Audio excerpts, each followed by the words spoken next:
Bienvenidos al programa de Escuela de Espalda de la Gerencia de Atención Integrada de Almansa. Mi nombre es Teresa Lidón y soy rehabilitadora en el Hospital General de Almansa. Debido a la situación excepcional en que nos encontramos, hemos querido facilitaros el acceso a las charlas formativas y a los programas de ejercicios que venimos realizando periódicamente de forma presencial para que podáis realizar en casa vuestro tratamiento. Desde el Servicio de Rehabilitación de la GAI de Almansa nos sumamos al movimiento Yo me rehabilito en casa. Por ello, estarán disponibles 2 charlas informativas y los vídeos con los ejercicios que hay que realizar en casa. La primera charla nos ayuda a conocer la espalda y a manejar los episodios de dolor, mientras que en la segunda se dan pautas de higiene postural para poner en práctica en el día a día. Todo esto, junto con la realización de los ejercicios, podrá ayudarles en el control del dolor de espalda. El dolor de espalda, bien sea cervical, dorsal o lumbar, es uno de los motivos de consulta más frecuentes en las consultas de rehabilitación y de atención primaria. Pero, afortunadamente, y como veremos a continuación, tenemos herramientas para poder controlarlo desde nuestro propio domicilio. La zona lumbar es la localización más frecuente de dolor de espalda, seguida de la cervical y de la dorsal.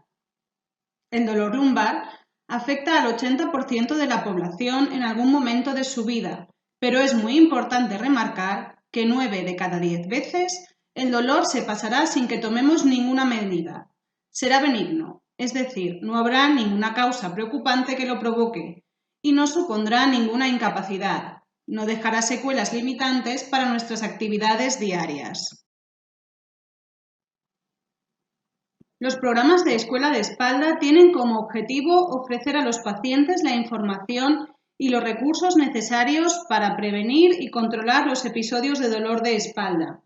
Es importante señalar que no es posible eliminar los episodios de dolor, pero está demostrado que poniendo en práctica las pautas que les proporcionamos, los episodios de dolor podrán ser menos intensos y más espaciados en el tiempo. Lo que pretendemos conseguir con estas charlas es que conozcan cómo es y cómo funciona su espalda y proporcionarles una serie de medidas sencillas de higiene postural, de corrección de hábitos y de ejercicios que deben realizar de forma habitual en sus domicilios. Vamos a comenzar describiendo los diferentes elementos que conforman nuestra espalda. La columna vertebral está formada por 33 vértebras o cuerpos vertebrales entre los que se disponen los discos intervertebrales. Las vértebras cervicales, dorsales y lumbares son móviles, mientras que las sacras y coxígeas están fusionadas. Aunque vista de frente, la columna vertebral aparece recta, como un pilar, para permitirnos el movimiento del tronco y de las extremidades, vista de perfil presenta una serie de curvas, las lordosis cervical y lumbar y las cifosis dorsal y sacra. Estas últimas tienen menos movilidad, la sacra debido a la fusión natural y la dorsal debido a la disposición de las costillas. El motivo por el cual es más frecuente el dolor en las zonas cervical y lumbar es, precisamente, que disponen de mayor movilidad y, en el caso lumbar, también debido a que es la zona que mayor peso soporta. Pero las vértebras no son los únicos elementos importantes en nuestra espalda. Los discos intervertebrales sirven de amortiguación entre una vértebra y la siguiente, ayudando a repartir el peso que soporta la vértebra inferior y teniendo la capacidad de deformarse para adaptarse al movimiento. La parte central de un disco es gelatinosa, casi el 90% es agua, y la parte externa está formada por una serie de capas fibrosas que le confieren la resistencia necesaria para soportar los movimientos. Por otro lado, la columna vertebral necesita unas estructuras lo suficientemente resistentes como para conseguir la estabilidad de unas vértebras sobre otras, pero también con la suficiente elasticidad como para permitir los cambios de posición, recuperando, posteriormente, la posición inicial. Estas estructuras son fundamentales y en muchos casos su lesión puede ser causa de dolor de espalda.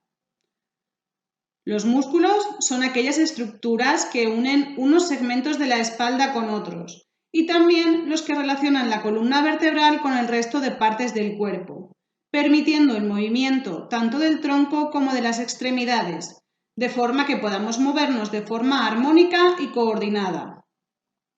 Para el adecuado funcionamiento de todas estas estructuras, precisamos de una adecuada vascularización que garantice el aporte de nutrientes necesario. Cada vértebra se compone de un elemento anterior o cuerpo vertebral y de los elementos posteriores, láminas, pedículos, carillas articulares, apófisis espinosas y apófisis transversas, dejando un orificio a través del cual pasa la médula espinal, que es el conjunto de nervios que van desde el sistema nervioso central hasta los músculos y las vísceras.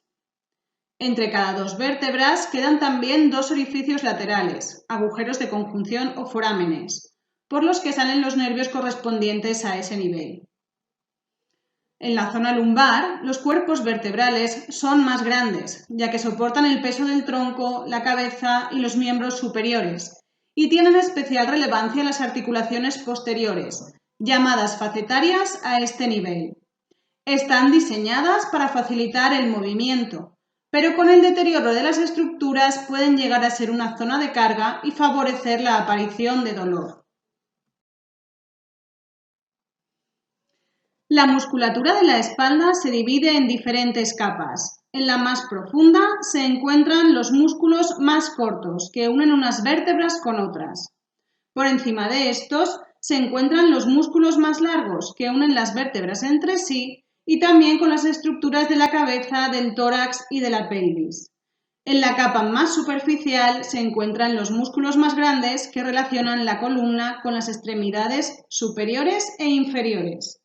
Es fundamental en este punto hacer hincapié en la musculatura abdominal.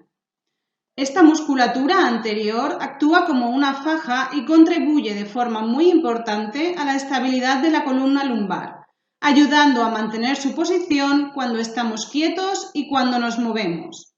De hecho, muchos de los ejercicios que van a aprender consisten en fortalecer la musculatura abdominal. Las vértebras cervicales son mucho más pequeñas que las lumbares, ya que no soportan mucho peso y deben facilitar la amplia movilidad del cuello. A este nivel podemos señalar que las vértebras disponen de un orificio en los laterales por el que asciende una vértebra hasta el cerebro, por lo que hay que intentar evitar manipulaciones externas. Además, la primera vértebra cervical tiene forma de aro para poder girar alrededor del cuerpo vertebral de la segunda vértebra, que tiene forma cilíndrica. De esta forma, se consigue un amplio movimiento de giro de la cabeza hacia ambos lados. La musculatura cervical posterior está constituida por músculos cortos y profundos, los más superiores en relación con la cabeza, que permiten los diferentes movimientos de la cabeza y el cuello. Los más grandes y superficiales también influyen en estos movimientos, pero los coordinan con la movilidad del resto de la espalda y de los hombros. En resumen, la función de la columna vertebral, junto con todo el resto de estructuras comentadas, consiste en sostener las cargas y el peso del cuerpo, proteger la médula y las raíces nerviosas y permitir el movimiento. A continuación, vamos a ver qué ocurre con las estructuras de nuestra espalda en función del movimiento que hacemos o cuando estamos parados. Sabiendo que la posición de reposo para nuestra espalda es la que adoptamos cuando estamos tumbados boca arriba, conviene decir que cuando estamos sentados o de pie, las estructuras de la espalda se ven sometidas a la presión que ejerce sobre ellas nuestro propio cuerpo. Los discos intervertebrales están sometidos a una determinada presión y nuestros músculos anteriores y posteriores tienen que estar activos para mantener la postura. Cuando nos inclinamos hacia adelante, estamos relajando los ligamentos y la musculatura anterior del tronco y aumentamos la presión sobre la parte anterior de los discos. Además, provocamos el estiramiento y aumentamos la tensión en los ligamentos y en la musculatura posterior. A su vez, aumenta el tamaño de los agujeros de conjunción. En los movimientos de extensión del tronco se produce el efecto contrario, de forma que se cierran los agujeros de conjunción, aumenta la presión sobre la parte posterior de los discos y sobre las articulaciones posteriores a pesar de que la musculatura posterior se relaja. Los movimientos de inclinación lateral del tronco producen diferentes efectos en cada lado del cuerpo. Al inclinarnos hacia la derecha, se reducirá el espacio del agujero de conjunción derecho y se relajarán los ligamentos y la musculatura de ese lado, mientras que las partes blandas del lado izquierdo estarán sometidas a tensión y estiramiento, mientras los forámenes de este lado aumentarán su diámetro.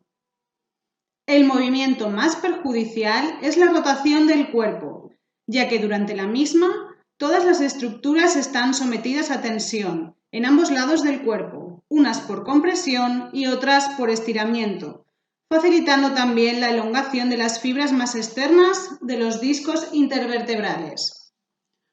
Otro mecanismo muy perjudicial es el de cizallamiento, es decir, cuando una vértebra se desliza sobre otra, y puede estar asociado a traumatismos de alto impacto.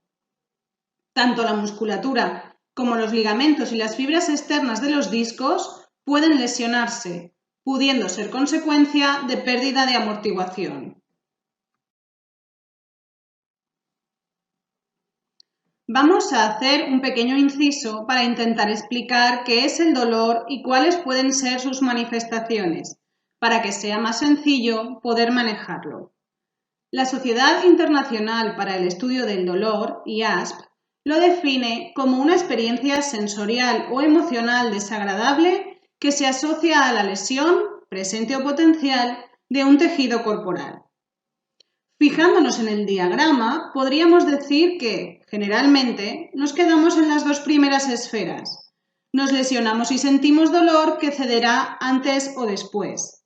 En ocasiones, sobre todo cuando el dolor perdura en el tiempo, se puede acompañar de otros síntomas como miedo a no mejorar, ansiedad por faltar al trabajo, por no atender nuestras tareas habituales. Incluso a veces terminamos modificando nuestro comportamiento de forma que evitamos determinadas actividades o posturas, dejamos de movernos, nos frustramos y cambia nuestro humor y la forma de tratar a los demás. Estos componentes también forman parte del dolor y también pueden tratarse o gestionarse para ayudarnos a mejorar.